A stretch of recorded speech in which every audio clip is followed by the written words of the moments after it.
What is up, folks? Today we're having a closer look at the 50mm 1.8 full frame by Sony. Is it the best budget lens that every photographer needs? Let's find out.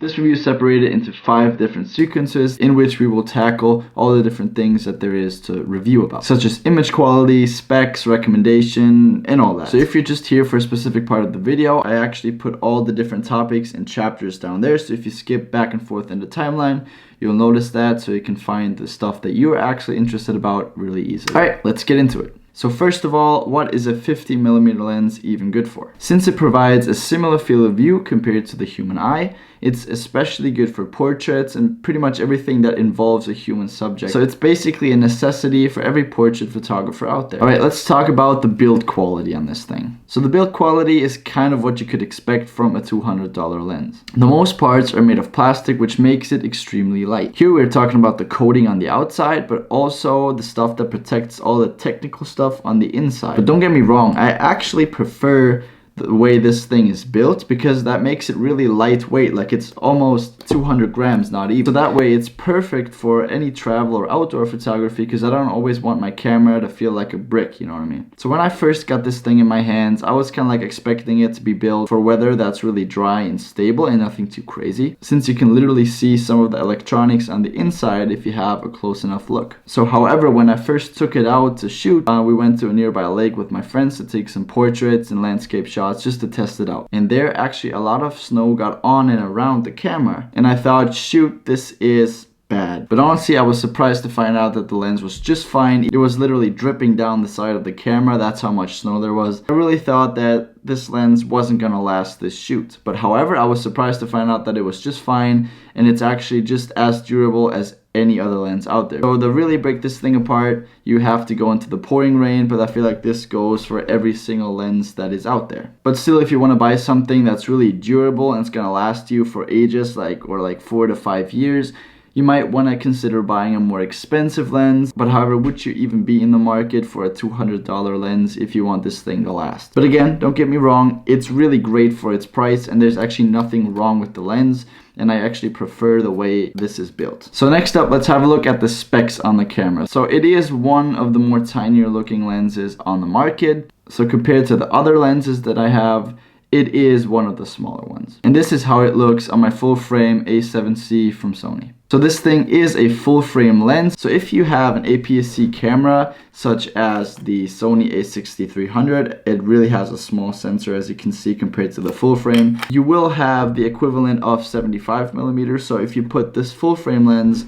on a crop frame sensor, it will actually get you 75mm since it crops way more into the image. So basically just buy this thing if you have a full frame camera. But don't click off the video if you have a camera like I just showed you, an APS-C camera. There is a lens from Sony that is just as cheap, maybe a little bit more expensive, coming in at around $300. But this thing is also a really good choice and probably the better choice if you have a cropped sensor camera, as I just mentioned. But if you want to consider buying the APS-C lens, I'm going to link the lens down below so you can check it out for yourself. And also leave a comment if you want me to compare these two lenses or just make a review about this one. Alright, back to the video. As I said before, the weight of this thing comes in at around 186 grams, making it perfect for travel and outdoor photography if you don't want to, as I said, make your camera feel like you're carrying a brick around. Filter size is 49mm in case you want to get an ND or polarizer filter on it. The camera itself does not have OSS, so basically built-in stabilization, so you do want to pair it with a camera that has IBIS, which is in-body stabilization, so you can at least get rid of all the micro jitter when moving around. So the max aperture you can get on this thing is 1.8, whereas the more expensive lenses go all the way to 1.4, but 1.8 is plenty wide. So on Amazon you can get this thing for $190 at the moment, and it's probably gonna stay at that price anyways because it's really that cheap. You might not believe it, but it is really that cheap.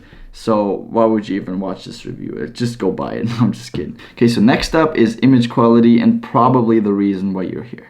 So when I took this thing out the first time, I really had low expectations and just thought that this thing was gonna go right in the trash, or at least the shelf, and get dusty there.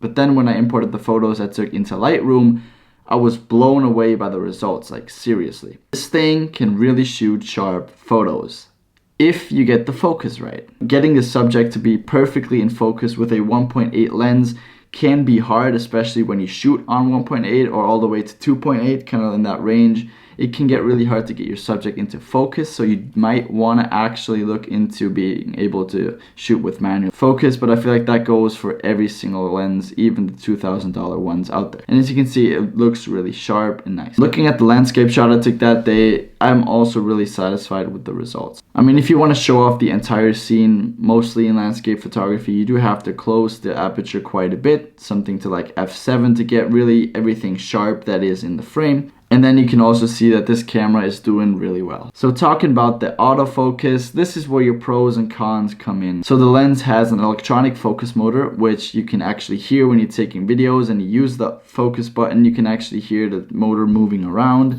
But it's either not that loud, but it's just there. You know what I mean? I feel like you can probably get rid of it in post anyways with Final Cut Pro or DaVinci Resolve, all these programs. You can probably get it out if it's actually bothering you, but just something to keep in mind. And the autofocus itself on this lens without any tracking feature, it's not that great if I'm honest. But most of the full frame cameras out there have a touch tracking feature, especially the ones from Sony. Like the one that I have, the Sony a7C, actually has that feature where you just tap your screen and then it tracks whatever you touched with. And that video you're looking at right now with the coffee mug, I actually use this tracking feature. So as you can see, there it does really well. So if you are into shooting cinematic sequences or b-roll or whatever you like to shoot, this is what you can do with the camera handheld, so I didn't have any stabilization on. If you will use the 50mm 1.8 mainly for photography, there's literally nothing I can complain about considering the price of $190. So if you're just mainly using it for photography, go for it, that's my recommendation. But we'll get to the pros and cons in a minute, so still stick around until we have that finished.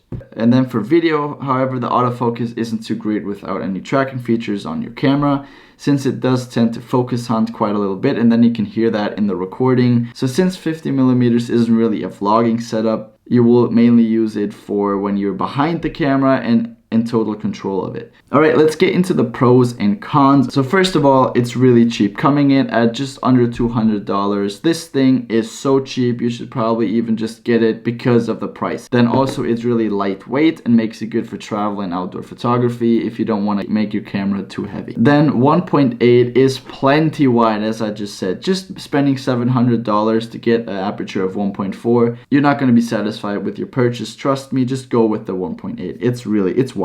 The photo quality is really good for the price, and the autofocus with photography is really good. The eye tracking, face tracking, all that, it has that, so it will work great. Let's get to the negative aspects about this thing. So this lens is mainly made out of plastic, so it doesn't really look really expensive. This is really important to you, then you should probably don't even do photography. The autofocus isn't too great when taking videos, but as I said, if you pop this thing on a full frame camera, you can just use the real-time tracking feature and it's gonna work just fine. Otherwise, it will focus hunt quite a bit, and this is really frustrating. Otherwise, I do not have any negative things to say. Now, who would I recommend this lens to? I would say mainly the photographers that like to do portrait, landscape photography, also with a lot of travel involved, that don't have a huge budget. All in all, the 50mm 1.8 from Sony is a great lens for its price, and I would almost say it's a must-have for lower budget travel photographers. Make sure to hit the subscribe button right below there to make sure to not miss out on any further content that I put out. Again, if you want a review on the other 50mm lens, then just make sure to drop it in the comments, and I see you guys in the next one. Peace out.